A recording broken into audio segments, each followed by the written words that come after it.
I think I might disagree with the description of the media hyping it.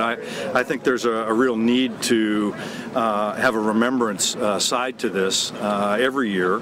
As we're doing here at Bowling Green this year, this is going to be a very beautiful ceremony, completely, apolitical, and really looking at it from the perspective of trying to remember the names of the people and the families and the lives that were impacted by this. But I do think it's important for people to heal from this, and that's certainly a part of what I try and do with my speaking efforts around the country is help people understand that there's not just one way to go about doing this, and recognizing that people will have to find kind of their own individual path to doing it. And for some, that's not looking at the imagery. My wife, for one, doesn't really look at that very much.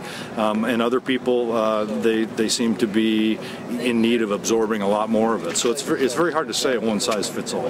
Yeah, well, the Young America's Foundation out of Herndon, Virginia, actually was the inspiration. They have something called the 9/11 Never Forget Project, and they encourage colleges to raise money to buy 3,000 American flags, one for every victim of the attacks, and then to hold special ceremonies in honor of the victims. And this goes on all across the country. There's about 300 schools doing it this year.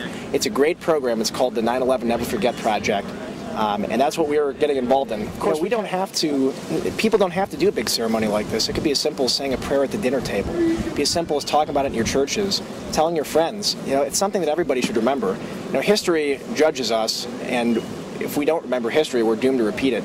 And, have you forgotten how it felt that day to see your homeland under fire and her people blown away?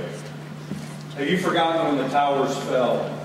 We had neighbors still inside, going through a living hell.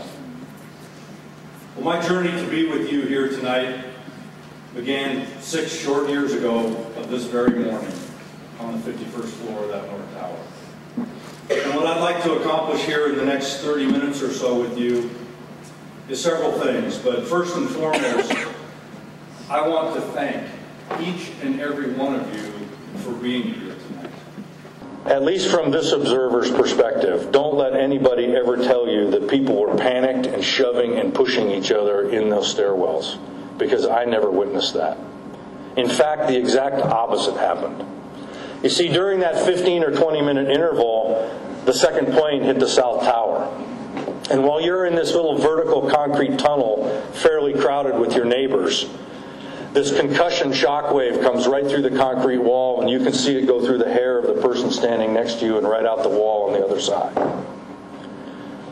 And fear was truly born in people's eyes. And the best in mankind stepped forward. The response to that fear was the individual standing next to you just reaching down and finding your hand and holding your hand. A complete stranger. And people that found it more emotionally difficult, they had 2 or 3 people near them put their arms around them and gather them up to give them comfort. And eventually, much later, if you were physically challenged at navigating these stairs and all the way down from 50 flights or more, people carried you. Nobody asked for anything.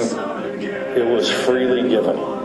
And so I'm truly privileged to have witnessed that type of behavior in my life. I don't think it's something you see every day. It's certainly something to emulate. But I feel that it's absolutely essential and part of the responsibility I carry as a survivor to tell you that's what strangers did for one another that September morning.